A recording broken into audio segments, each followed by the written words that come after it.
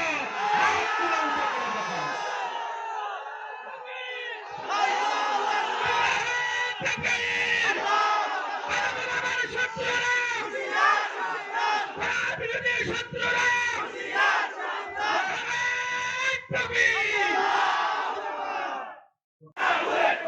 আমরা সবাই রাসূল সেনা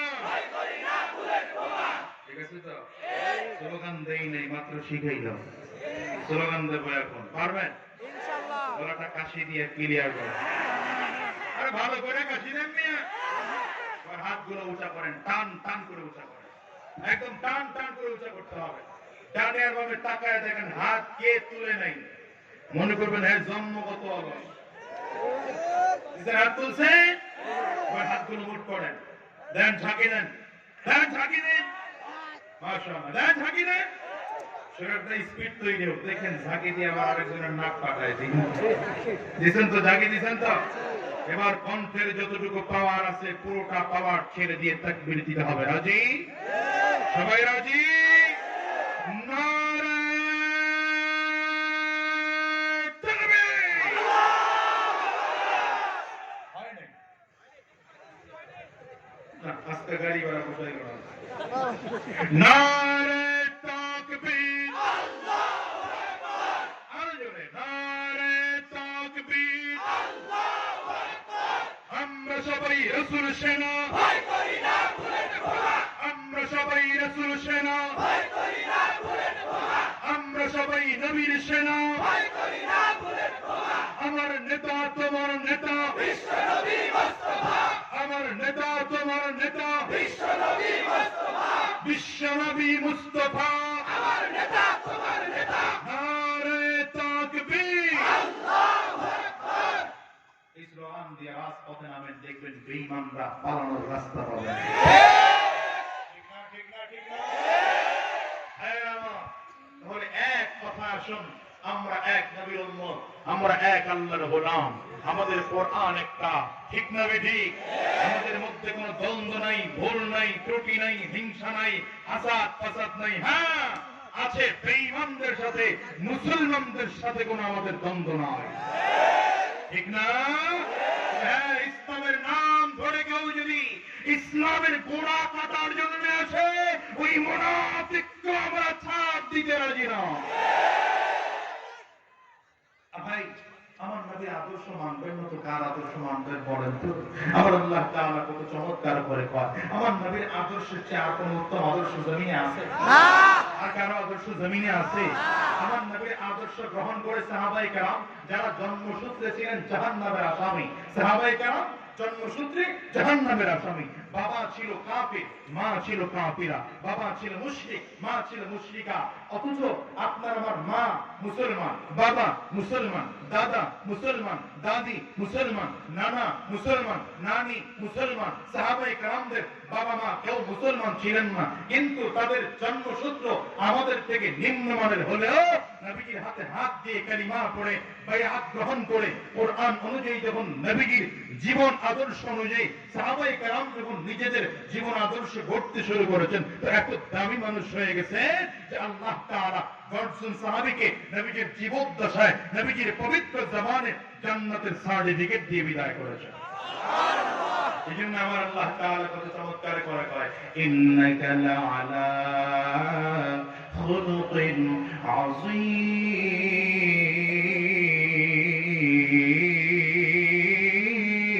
আযীম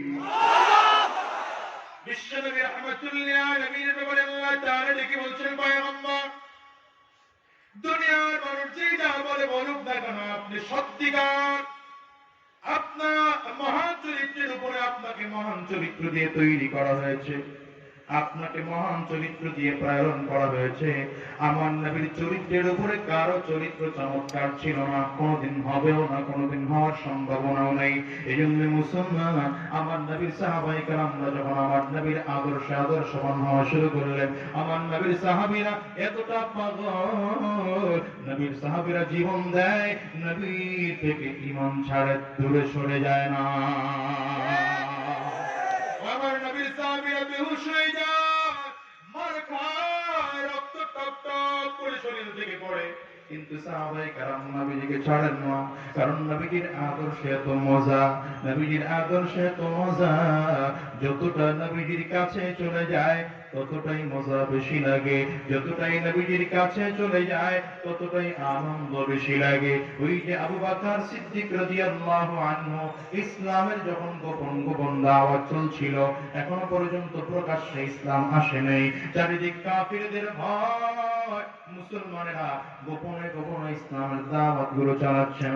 আবু বকর সিদ্দিক রাদিয়াল্লাহু আনহু নবীজির সামনে দাঁড়িয়ে ডাক দেয়, পয়গম্বর আপনি যদি আমার অনুমতি দেন বাইতুল্লাহর সামনে দাঁড়ায় আমি একটু খুতবা দিতে চাই। আমার নবী ডেকে বলেন, তোমার কি সাহস হয়? আবু বকর সিদ্দিক রাদিয়াল্লাহু আনহু ডেকে বললেন, পয়গম্বর আপনি যদি আমারে বলেন তাইলে আমার সাহস হয়। আমার নবী পারমিশন দিয়ে দিলেন। আবু বকর সিদ্দিক রাদিয়াল্লাহু আনহু সাহাবায়ে কেরামদেরকে লইয়া বাইতুল্লাহর সামনে দাঁড়িয়ে খুতবা দেওয়া আরম্ভ করলেন। আবু বকর সিদ্দিক রাদিয়াল্লাহু আনহুর খুতবা শুনে বেঈমানদের মেজাজ গরম, কাফির মুশরিকদের মেজাজ গরম হয়ে যায়। ওই কাফির মুশরিক বেঈমানেরা আবু বকর সিদ্দিক রাদিয়াল্লাহু আনহুর উপরে হামলা করেছে। ওই ঘোড়া চালানোর চাবুক দিয়ে পিঠের মধ্যে এক এক করে টাস টাস করে বাড়িগুলো মারতে আরম্ভ করেছে, আবার বুকের মধ্যে টাস টাস করে বাড়িগুলো মারতে আরম্ভ করেছে। বুকের চামড়া গুলো পেটে যায়, রক্ত টপ টপ টপ টপ করে জমিনের মধ্যে পড়তে আরম্ভ করেছে। আবু বকর সিদ্দিক রাদিয়াল্লাহু আনহু তারপর দিনের দাওয়াত বন্ধ করে না, ইসলামের পক্ষে খুতবা বন্ধ করেন না। বেঈমান কাফির মুশরিকরা মারতে মারতে রক্তাক্ত করে করে বেহুশ বানিয়ে জমিনের মধ্যে উত্তপ্ত মরুভূমির বালুর মধ্যে ফেলে রেখেছে। ওরা মনে করছে আবু বকর মনে হয় দুনিয়ার থেকে বিদায় হয়ে গেছে, মৃত মনে করে ওরা পালায় রেখে চলে গেছে। কিন্তু আবু বকর সিদ্দিক রাদিয়াল্লাহু আনহুর গোত্রের লোকজনগুলো ধরাধরি করে দিয়া মায়ের কাছে নিয়ে আসে। আবু বকর সিদ্দিক রাদিয়াল্লাহু আনহুর মা নাকের কাছে হাতটা নিয়ে দেখে এখনো শ্বাস হালকা করে চলতেছে। মায়ের চোখ দিয়ে টপ টপ করে পানি বের হয়। আবু বকর সিদ্দিক রাদিয়াল্লাহু আনহুর দিকে তাকিয়ে মা চোখের পানিগুলো ছেড়ে ছেড়ে কান্না শুরু করেছেন, আর মাথাটা বারবার করে মোছায়, পুরো ভিজা ন্যাকড়া দিয়ে পুরো শরীরটা মুছিয়ে দেয়।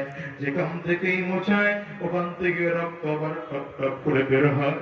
আবু বকর সিদ্দিক রাদিয়াল্লাহু আনহুর এখনো হুঁশ নাই, এখনো হুঁশ নাই, বেহুশ অবস্থায় জমিনে পড়ে আছে।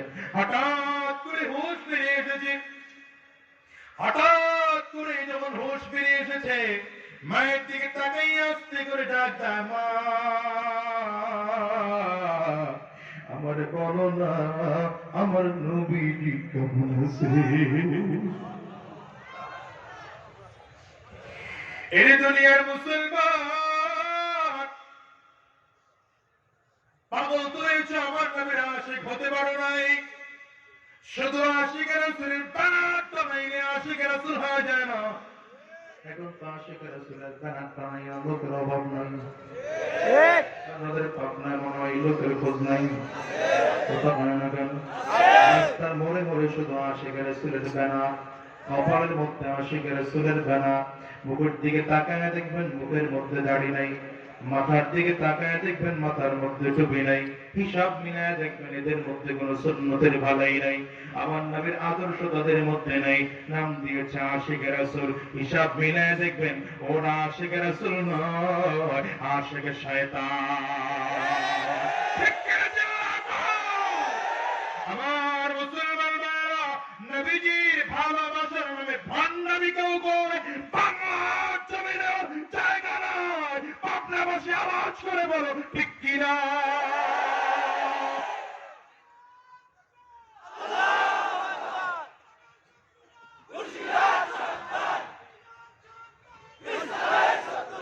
আমার নবীর আশিক যদি হও তাইলে বলো আমার নবীর মাথার টুপিটা তোমার মাথায় লাগাইতে হবে, আমার নবীর মুখের দাড়িটা তোমার মুখেও লাগাইতে হবে। যদি বা বাস্তব আশিক রাসূল হতে পারো, যদি বাস্তবিক অর্থে আশিক রাসূল তুমি হতে চাও, তাহলে আমার নবীর আদর্শটা তোমার জীবনের মধ্যে ঢুকাইতে হবে। বাস্তবিক অর্থে তুই যদি তুমি আশিকের রাসূল হতে চাও, আমার নবী উহুদের যুদ্ধে মার খেয়েছেন, বদরের যুদ্ধে মুজাহিদের বেশে যুদ্ধ করেছেন, তোমাকেও সেই প্রস্তুতি নেওয়া লাগবে। হাত তুলে উঁচা করে বলো ঠিক কিনা? হ্যাঁ দুনিয়ার মুসলমান, আবু বকর সিদ্দিক রাদিয়াল্লাহু আনহু চোখ দিয়ে পানিগুলো ফেলায় আর আস্তে আস্তে করে ডাক দেয়, মাগো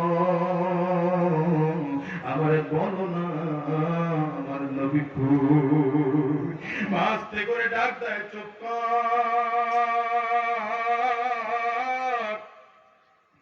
আর এই মুহাম্মদের নাম তুই নিবি না। এই মুহাম্মদের নামটা তুই যদি বারবার আর নাও, আমার সাথে তোর কোনো সম্পর্ক থাকবে না।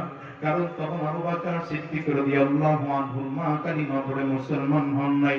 সন্তানদের ধমক দেয়, চুপ কর, আর কোনোদিন নাম নিবি না। এই মুহাম্মদের কারণে মক্কার লোকজনগুলো তোরে মেরেছে, আর কোনোদিনই মুহাম্মদের নামটা তুই নিবি না। আবু বকর সিদ্দিক চোখের পানি করে ছেড়ে কান্না করে আর ডাক্তার, মাগো আমার কেমনে বলো আমি মুহাম্মদের নামটা নেব না? আমি তো আমার নবীর না দেখলে আমার মনটা মোটে ভালো লাগে না। এ মুসলমান, আবু বকর সিদ্দিক রাদিয়াল্লাহু আনহুর কাছে তিনটা জিনিস খুব প্রিয়। এর মধ্যে এক নম্বর প্রিয় হচ্ছে আন-নাজরু ইলা ওয়াজহি রাসূলিল্লাহ, আমার নবীজির সুন্দর চেহারাটার দিকে তাকিয়ে থাকা। আরে মুসলমান, বাংলাদেশের এখন লক্ষ লক্ষ মানুষের এমন আবেগ খুঁজলে পাওয়া যাবে যে মানুষগুলোর টাকা নাই, পয়সা নাই, কিছু নাই, সামর্থ্য নাই, কিন্তু আমার নবীজির রওজায় তার যাইতে মনে আছে না নেই? জবান করে তোমরা বলো, আমেরিকায় যাও, চাইনিজ যাও, Japan, German, Indonesia, France, Malaysia যাও, আমার নবীর রওজায় যাইতে মনে চাই কি চায় না? হাতটা তুলে দেখা। কার কার মনে চায় দুটা করে আমার আল্লাহরে দেখা? চোখ দিয়ে জবান করে পানিটা ছেড়ে জবান করে চিৎকার করে ডাক দাও আল্লাহ। হাতটা তুলে চোখের পানিটা ছেড়ে জবান করে ডাক দাও আল্লাহ। আওয়াজ করে আরো জোরে ডাক দাও আল্লাহ। ও দয়ার মালিক,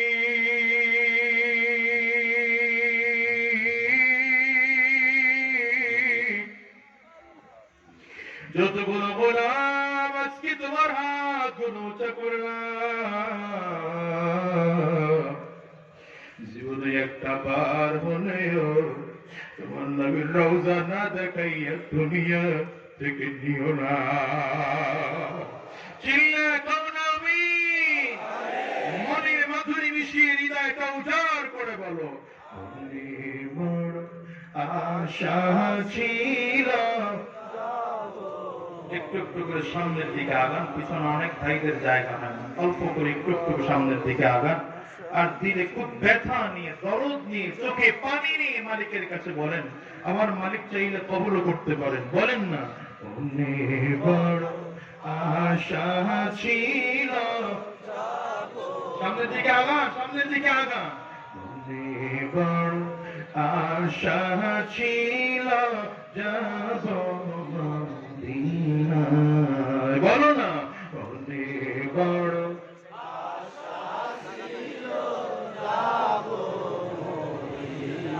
সালাম আমি করব গিয়ে, সালাম আমি করব গিয়ে, সালাম আমি করব গিয়ে নবীর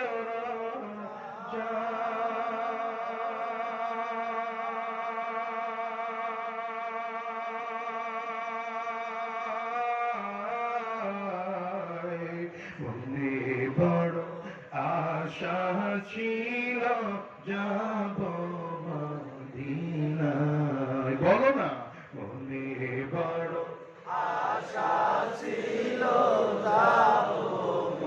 কষ্ট হয়? আরব সাগর পারি দেব,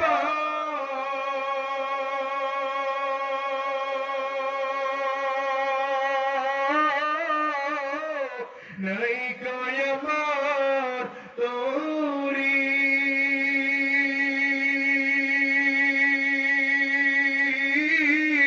পাখি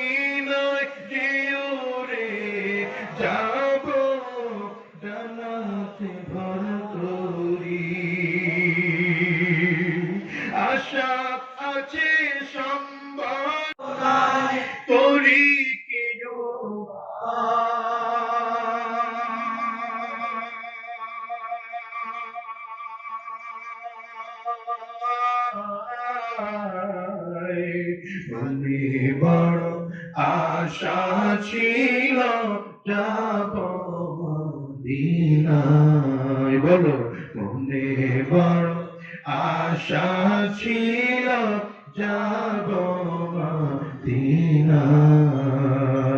আমার মুসলমান ভাইরা, আবু বকর সিদ্দিক রাদিয়াল্লাহু আনহু চোখ দিয়ে পানিগুলো পালায় আর আস্তে আস্তে করে ডাকতে, মা আমার বলো না আমার নবীজি কেমন আছে। মা একটা পেয়ালার মধ্যে দুধ দিই। আবু বকর সিদ্দিক রাদিয়াল্লাহু আনহুর সামনে হাজির, ডাক দিয়া বলে, বাবা দুধটুকু পান কর, তোর শরীর থেকে প্রচন্ড রক্ত ঝরেছে, এই দুধটুকু পান করলে হয়তো তোর শরীরের শক্তি আবার ফিরে আসতে পারে।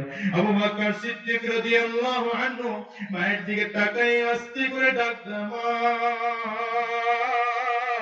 আমি দুধের মধ্যে পেয়ালার মধ্যে মুখ লাগাবো না, যতক্ষণ পর্যন্ত আমার নবীকে না দেখবো ততক্ষণ পর্যন্ত আমি দুধের পেয়ালার মধ্যে মুখ লাগাবো না। মা বারবার করে সামনের দিকে দুধের পেয়ালাটা দিয়ে আবু বকর সিদ্দিক রাদিয়াল্লাহু আনহু কসম করেছেন, আল্লাহর কসম, মা যতক্ষণ পর্যন্ত আমার নবীরে আমি না দেখবো ততক্ষণ পর্যন্ত আমি দুধের পেয়ালার মধ্যে মুখ লাগাবো না। দুধের পেয়ালার মধ্যে মুখ লাগাবো তো দূরের কথা, আমি এমনকি একটা ফোঁটা পানি পর্যন্ত পান করবো না। মা গো আমারে বলো না আমার নবী কই? মা চোখ দিয়ে পানি ছেড়ে কান্না শুরু করছে, রে বাবা আমি কই পাবো তোর নবী, কোথায় পাবো মুহাম্মদ রে? আল্লাহর নবীর সাহাবী আবু বকর সিদ্দিক রাদিয়াল্লাহু আনহু ডেকে বলে, মা একটু যাও না ওমর ফারুকের বাড়িতে যাও না, ওমর ফারুকের বোন ফাতেমার কাছে গিয়ে জিজ্ঞাসা করো আমার নবী কই আছে। হযরত আবু বকর সিদ্দিকের মা চলে গেলেন ফাতেমার বাড়িতে, গিয়ে ডাক দেয়, তোদের নবী কই বল না। হযরত ফাতেমা চিন্তা করলেন ডাইরেক্ট আমার নবীর কথা বলা যাবে না, তাইলে হয়তো ওরা আমার নবীর হামলা করবে। কৌশলে বললেন, মা গো আমি একটা কাজ করি, আপনার ছেলে নাকি প্রচন্ড মার খেয়েছে, আপনার ছেলে নাকি প্রচন্ড অসুস্থ, আমি একটু আপনার ছেলেকে দেখতে আপনার বাড়িতে যাব। আবু বকর সিদ্দিক রাদিয়াল্লাহু আনহুর কথা শুনে আস্তে আস্তে করে ফাতেমা বাড়িতে রওনা করলেন। ঘরে দরজাটা দিয়ে ঢুকে হযরত আবু বকর সিদ্দিক রাদিয়াল্লাহু আনহু ওই সময় পর্দার বিধান নাযিল হয় নাই, পর্দার আয়াত নাযিল হয় নাই। হঠাৎ করে যখন ফাতেমার চেহারাটা দেখেছে, আস্তে করে ডাক দেয়, মা বোন আমার, আমারে বলো না আমার নবী কই? হযরত ফাতেমা যাহরা রাদিয়াল্লাহু আনহা মুখের মধ্যে আঙ্গুলটা দিয়ে ডাক দেয়, চুপ কর, আর কোনদিন এই লোকটার নাম তুই নিবি না, চুপ কর, তোর মা শুইনা পালাবে, জোরে কথা বলিস না।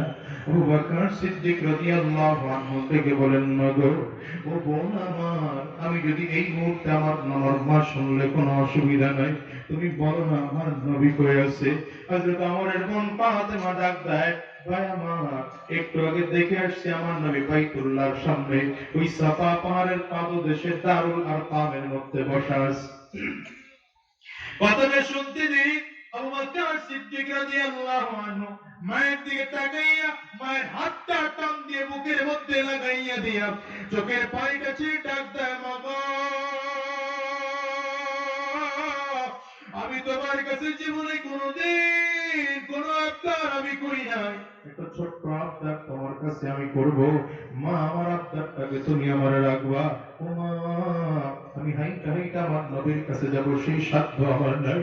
কাফিররা আমারে মারতে মারতে পা পর্যন্ত চামড়া পর্যন্ত ফাটাইয়া ফালাইছে, আমি আমার নবীর কাছে যাওয়ার মতো সাধ্য আমার নাই। মা আমারে বলো না, আমি তোমার কাজের মধ্যে একটু ভর করে আমার নবীর কাছে যাইতে চাই, তুমি কেমন নিয়ে যাইবা? মা চোখ দিয়ে পানি ছেড়ে কান্না শুরু করছে আর ডাক্তার, বাবা তুই যদি যাইতে চাও আমি কি তোরে না নিয়ে পারি? তুই বল, এটা দুনিয়ার মুসলমান, মা বাবার সন্তানের বন্ধন সবচেয়ে বড় আপন বন্ধন, ঠিক না বেঠিক? আওয়াজ করে বলেন। আমি আগে বলেছি আজকেও বলি, পৃথিবীর মধ্যে সবচেয়ে তোমার আমার ভালোবাসার হলেন চারজন। কয়জন? কয়জন? জবান করে বলো। এক নম্বর হলেন আল্লাহ, চিৎকার করে জবান করে ডাক দাও আল্লাহ। আঙ্গুলটা উঁচা করে জবান করে ডাক দাও আল্লাহ। আওয়াজটা করে চিৎকার করে জোরে ডাক দাও আল্লাহ। এক নম্বর আপন হলেন আমার আল্লাহ, দ্বিতীয় নম্বর আপন আমার নবী। বুকের মধ্যে হাতটা লাগা বলো, দ্বিতীয় নম্বর আপন কে? দ্বিতীয় নম্বর আপন হলেন আমার নবী, তিন নম্বর আপন হলেন তোমার আমার মা। কও না মা বলে একটা ডাক দাও না, দিলের ব্যথা নিয়ে মা বলে একটা ডাক দাও। ও যুবক যাদের মা আছে বাবা আছে তোমরাও ডাক দাও। তিন নম্বর হলেন বাবা। ও মুসলমান, এই চারজন ছাড়া তোমার দুনিয়া আপনার কেউ নাই। দুনিয়ার যত মানুষ দেখো সব তোমাকে স্বার্থের জন্য মহাব্বত করে। বন্ধু তোমাকে স্বার্থের জন্য মহাব্বত করে, ভাই তোমাকে স্বার্থের জন্য মহাব্বত করে, সন্তান তোমাকে স্বার্থের জন্য মহাব্বত করে, স্বামী স্ত্রীকে স্বার্থের জন্য মহাব্বত করে, স্ত্রীও স্বামীকে স্বার্থের জন্য মহাব্বত করে। একমাত্র স্বার্থ ছাড়া ভালোবাসেন তোমার আমার আল্লাহ। তৃতীয় নম্বর আমার নবী, তিন নম্বর আমার মা, চার নম্বর আমার বাবা। মা ছাড়া আপন এই যুবক তোমার এই জমিনে আর কেউ নাই। দুনিয়ার যত আপন দেখো তোমার মা ছাড়া দুনিয়ায় আপন কেউ নাই। তুমি হিসাব নিয়ে দেখো, যখন তোমার আমার দুনিয়ায় চলার শক্তি ছিল না, মা হাতটা ধরে ধরে চালাইছে। হাঁটার শক্তি ছিল না, মা হাত ধরে ধরে চালাইছে। এক কদম পড়ে গেছি আবার মা দৌড়ে আসছে। মায়ের কত কাজ, বাচ্চা যখন মা করে কান্দে, মায়ের হাতের কাজ আর থাকি না, কাজ হাতের থেকে পড়ে যায়। দৌড়ে এসে সন্তানকে কোলের মধ্যে নেয়, কপড়ের মধ্যে চুমা দেয়, গালের মধ্যে চুমা দেয়। আস্তে আস্তে করে সন্তানের কান্নাগুলো বন্ধ হয়ে যায়। ও মুসলমান, এই কথাটা আমি তোমাদেরকে বুঝাতে পারবো না।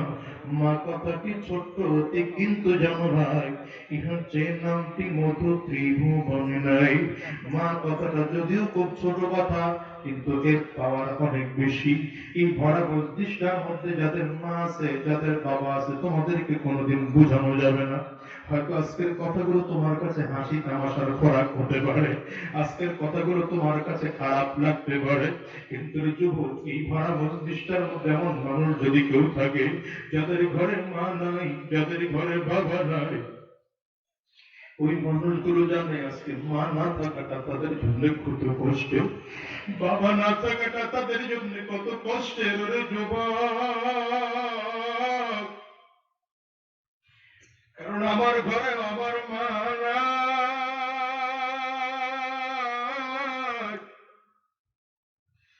আজ থেকে 14 বছর আগে আমার মা দুনিয়ার থেকে বিদায় হয়ে গেছে। মাঝে মাঝে একা একা দাঁড়ায় দাঁড়ায় চিন্তা করি, দুঃখে কলিজা ফেটে যায়। আমার মালিক টাকা পয়সা সম্মান ইজ্জত ধন দৌলত ক্ষমতা কোন দিক দিয়ে কম দেন না, কিন্তু একটু হিসাব মিলিয়ে দেখো, আজ পর্যন্ত আমার নিজের স্বার্থ হয় নাই নিজের টাকা দিয়ে আমার মাকে একটা আপেল বা কমলা কিনে দেওয়া, আমার নিজের একটা টাকা দিয়ে মাকে একটা কাপড় কিনে দেওয়ার সাধ্য হয় নাই।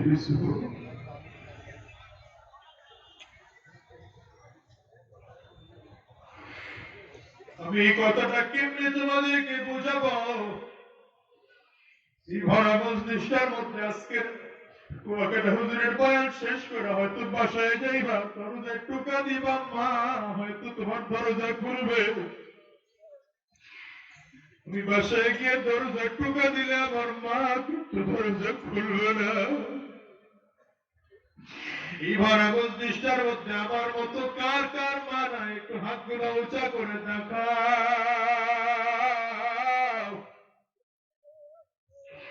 কার কার বাবা নাই, তোমরা হাতগুলো উঁচা করে দেখা।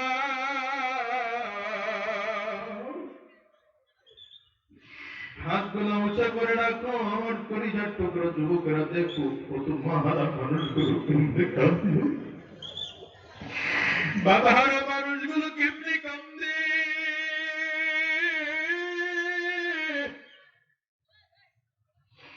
এতগুলো মানুষের মা নাই বাবা নাই, যুবকগুলো তাকাইয়া তাকাইয়া যায়। মানুষগুলোর চোখ দিয়ে টপ টপ টপ টপ করে পানি বের হয়, কারো গাল বেয়ে বেয়ে পানিগুলো পড়ে, কারো চোখের কোটায় পানি জমে গেছে, কারো চোখটা লাল হয়ে গেছে। যুবক, আমি কেমনে তোমাদেরকে বুঝাবো? আমার নবী কয় হুমা জান্নাত ওয়া হুমা নার। বাবা মাই তোমার জান্নাত, বাবা মাই তোমার জাহান্নাম। বাবা মাকে যদি খুশি করতে পারো, আমার মালিকও খুশি। এজন্য ভাড়া মসজিদটার মধ্যে যার যার মা আছে, আজকের এই মাহফিলটা শেষ করে বাসায় যখন যাইবা, মায়ের পাও দুইটা জড়াইয়া ধরবা, বাবার পাও দুইটা জড়াইয়া ধরবা।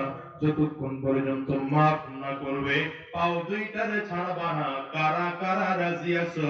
দুইটা হাত উঠে আল্লাহরে দেখাও, জবান করে ডাক দাও, রব্বির হামহুমা, কওনা রব্বির হামহুমা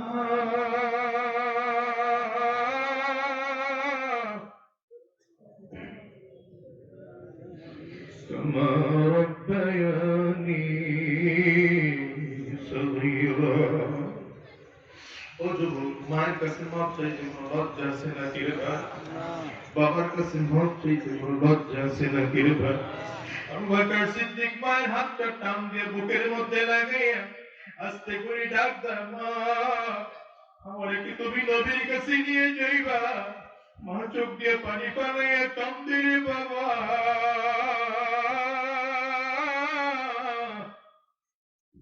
তুমি যদি বলো আমি কি তোরে না নিয়ে পারিব? আমি তো তোর জীবনে কোনোদিন কষ্ট দিতে চাই নাই। ওরে বাবা, তুই যদি বলো আমি অবশ্যই তোরে আমার নবীর কাছে নিয়ে যাব। কথাটা বলে আবু বকর সিদ্দিকের হাতটা টান দিয়ে আমার নবী, আমার আবু বকর সিদ্দিক রাদিয়াল্লাহু আনহুর মা কাঁধের উপরে উঠায় দিছে। আস্তে আস্তে করে রওনা হয়। আমার নবীর দিকে আস্তে আস্তে করে রওনা হয়। আবু বকর সিদ্দিক মাথাটা উঠাইতে পারেন না, কাফিররা মারছে, প্রচন্ড মারের কারণে পাওটা দিয়া ভর দিতে পারেন না।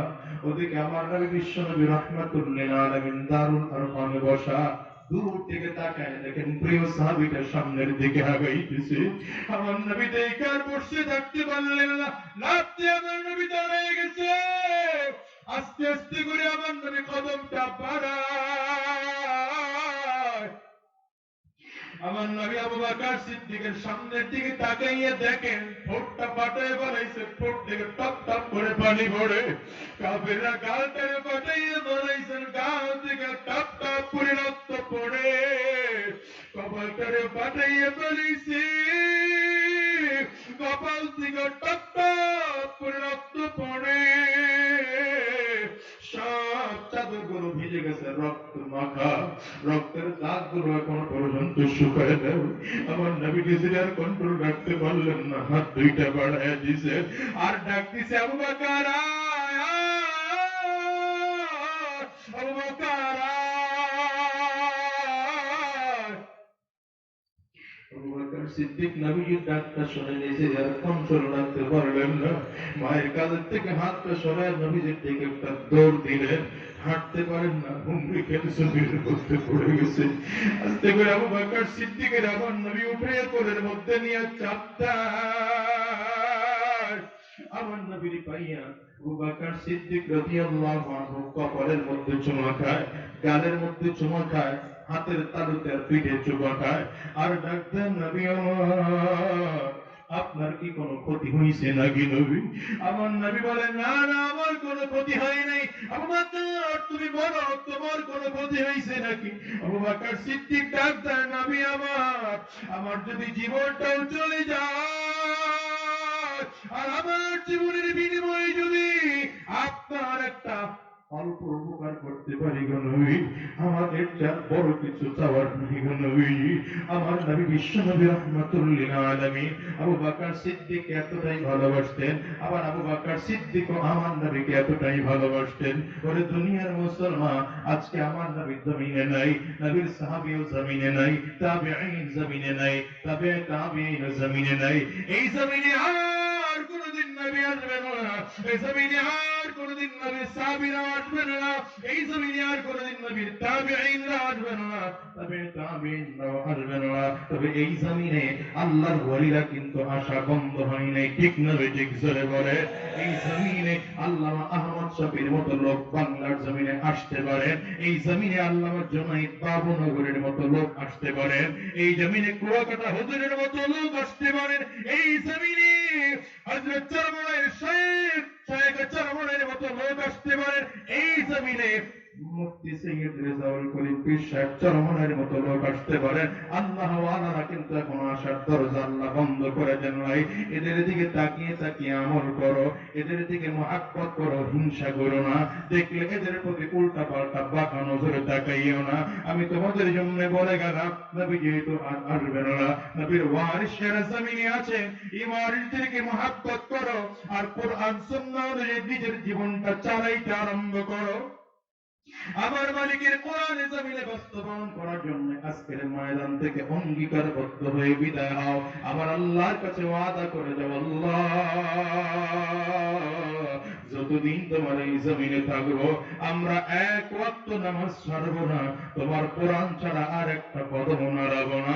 কারা কারা তৈয়ার আছো দুইটা হাত উঁচা করে আমার আল্লাহরে দেখা, এটা চিৎকার করে ডাক দাও, আল্লাহ জবানটা খুলে জোরে ডাক দাও, আল্লাহ জোরে জোরে জোরে আরো জোরে ডাক দাও, আল্লাহ। দয়ার মালিক তুমি তাকাইয়া তাকাইয়া দেখো, যে বান্দাগুলো চোখ দিয়ে পানি পানিয়ে কান্দে, এদেরকে তুমি মাফ করে দাও, এদেরকে তোমার খাঁটি বান্দা বলে কবুল করে না। জবান খুলে কও না আমিন, আরো জোরে আওয়াজ করে বলো আল্লাহুম্মা আমিন। মুসলমান ভাইরা, আজকের এই মাহফিলে যারা এসেছেন আপনাদের কাছে ছোট্ট করে জিজ্ঞাসা করতে চাই, এই জামিয়া আশরাফিয়া আমাদের প্রতিষ্ঠান, এলাকার প্রতিষ্ঠান, এই প্রতিষ্ঠানের জন্য মায়া আছে না নাই? জবান করে বলেন। এই প্রতিষ্ঠানে কত বাচ্চারা পড়ে, এদের জন্য মায়া লাগে কি লাগে না? জোরে বলেন। এইখানে কত ইতিম বাচ্চারা আছে যাদের বাবাও নাই, যাদের মাও নাই। আমি তো আগে বুঝতাম না, নিজে মাদ্রাসা করার পরে এখন বুঝি। আমি নিজে মাদ্রাসা করলাম গত 2 বছর আগে, হঠাৎ করে একদিন পরীক্ষার পরে বন্ধ দিলাম। বন্ধ দিয়ে ওই দিন প্রোগ্রাম ছিল আমার ঢাকা মানিকগঞ্জে। প্রোগ্রাম শেষ করে রাত 3টা 3:30টায় মাদ্রাসায় এসে ঢুকলাম, দেখলাম বাবুর্চির সাথে ছোট্ট একটা বাচ্চা ঘুমায়। আমি বাবুর্চির টান দিয়ে জিজ্ঞাসা করলাম, কি ব্যাপার এই বাচ্চাটা বাড়ি যায় নাই কেন? বাবুর্চি বলে, হুজুর ওরে নেওয়ার জন্য কেউ আসে নাই। আমি বাচ্চাটাকে ঘুম থেকে উঠাই না, ডাক দিলাম, রে বাবা তুই কেন বাড়ি যাও না? বাচ্চাটা আমার দিকে তাকাইয়া চোখ দিয়ে পানিগুলো বানাইয়া কাঁদতে আরম্ভ করছে, আর ডাক দেয়, হুজুর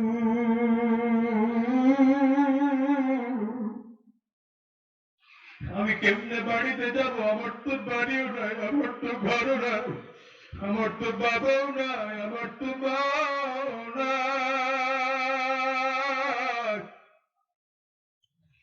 বাচ্চাটাকে বললাম, বাবা কি হয়েছে তোর, একটু খুইলা বল। বাচ্চাটা বলে, হুজুর আমার মা দুনিয়ার থেকে বিদায় হয়েছে, আমার মা বিদায় নেওয়ার পরে আমার বাবা আবার বিয়ে করছে। ওই বাড়িতে গেলে আমার স্বপ্ন আমার শুধু মাত্র আমারে খাইতে দেয় না, আমারে কিছু করতে দেয় না। হুজুর আমি আর আমার বাড়িতে যাব না।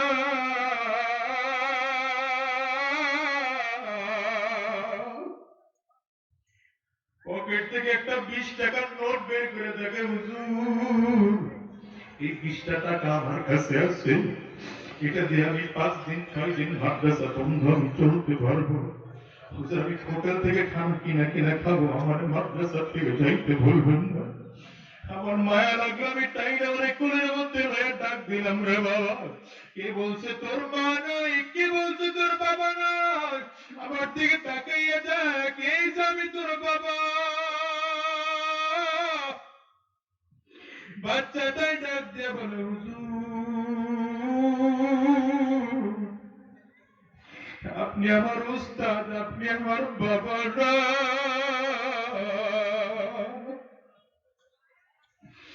আমি চোখের পানি করেছে রে কাঁদলাম, মালিক এই ছোট্ট বাচ্চাটা মাহারা কেমনে কান্দে, বাবা হারাইয়া কেমনে কান্দে। ও মুসলমান, এই জামি আশরাফে এমন ইয়েতিম বাচ্চা আছে না নাই? জবান করে বলো। তোমার এই ভরা মজলিসটার মধ্যে তো এমন মানুষ আছে যাদের মা নাই, যাদের বাবা নাই। আজকের এই ভরা মজলিসটার মধ্যে আল্লাহর একজন বান্দা সংক্ষিপ্ত সময় দেখতে চাই, যিনি এই মাদ্রাসার জন্য 50,000 টাকা দেওয়ার ওয়াদা করবা। কুয়াকাটা হুজুর চলে আসছেন, একটু গরিব বয়ানের মধ্যে উনি বসে যাবেন ইনশাআল্লাহ। তবে এর আগে তোমাদের কাছে একটা লোক একটু দেখতে চাই, এমন কে আছো, এমন কোন আল্লাহর বান্দা আছো 50,000 টাকা এই মাদ্রাসার জন্য দিবা? ও দয়ার মালিক, আজকের ভরা মজলিসের মধ্যে একটা লোক তুমি তৈয়ার করে দাও। একজন